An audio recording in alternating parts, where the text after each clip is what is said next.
सोनपुर नाम के एक छोटे से गांव में अमन नाम का एक 18 वर्षीय लड़का रहता था। अमन एक अनाथ बालक था।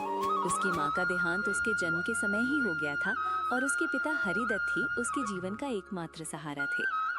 जब अमन केवल 8 वर्ष का था तब उसके पिता किसी जरूरी काम से पास के जंगल में गए, लेकिन फिर कभी लौट कर नहीं आए।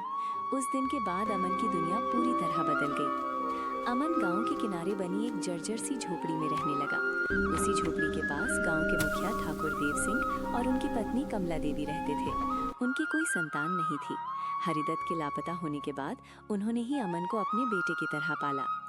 ले अमन बेटा, खाना खा ले और अगर कम पड़े तो बेझिझक मेरे पास आ जाना, कमला देवी रोज प्यार से कहती। एक दिन अमन बोला, माँ जी, मैं कब तक आप दोनों पर बोझ बना रहूंगा? बोझ नहीं हो बेटा, लेकिन अगर मन है तो पास के जंगल में लकड़ी या शहद इकट्ठा कर सकते हो।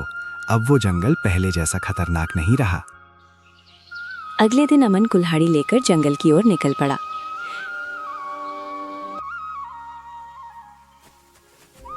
जंगल के भीतर जाते ही अमन को अजीब सा एहसास हुआ।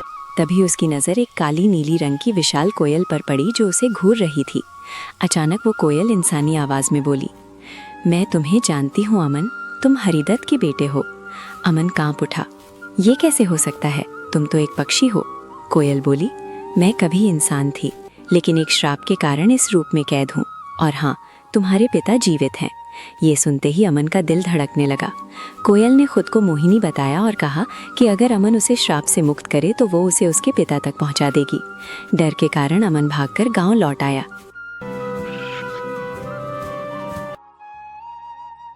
लेकिन अगली सुबह उसका डर उम्मीद में बदल चुका था। मोहिनी अमन को जंगल की एक गुप्त गुफा में ले गई, जहां एक संदूक में अनगिनत हीरे जवाहरात थे। इन्हें लेकर तुम अपने पैरों पर खड़े हो सकते हो, मोहिनी ने कहा, लेकिन मेरे बारे में किसी को मत बताना। जब अमन वो संदूक घर लाया, ठाकुर देव सिंह घबरा गए। उन्होंने सोचा ये खजाना राजा का होगा और तुरंत दरबार में जमा करवा दिया। राजा राजवीर सिंह ने लालच में झूठ बोलते हुए खजाना रख लिया और बदले में थोड़ा सा इनाम दे दिया। अमन ने वो इनाम भी देव सिंह को सौंप दिया।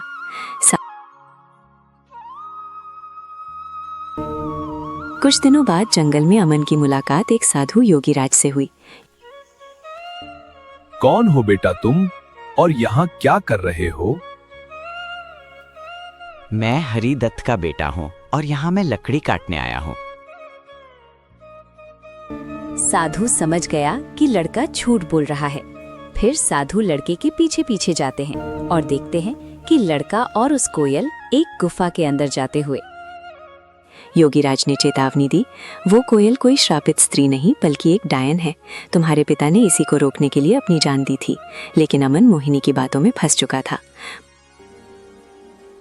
पूर्णिमा की रात मोहिनी ने अमन को एक बोतल तोड़ने को कहा जिसमें उसकी शक्तियां बंद थीं। साधु और ठाकुर ने रोकने की बहुत कोशिश की, लेकिन अमन ने बोतल तोड़ दी। बोतल टूटते ही मोहिनी भयानक डायन के रूप में बदल गई। साधु बोले, इसे रोकने का सिर्फ एक ही उपाय है, वही कुआं जहां कभी हरिदत्त ने बलिदान दिया था। अमन रोते हुए बोला, अगर मेरे पिता ने गांव के लिए जान दी तो मैं भी पीछे नहीं हटूंगा। ये कहकर अमन ने कुएं में छलांग लगा दी।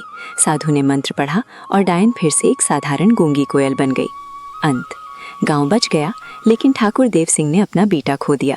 आज भी सोनपुर में कहा जाता है, जिस कुएं के पास हवा चलती है वहां अमन और उसके पिता की आत्मा गांव की रक्षा करती है।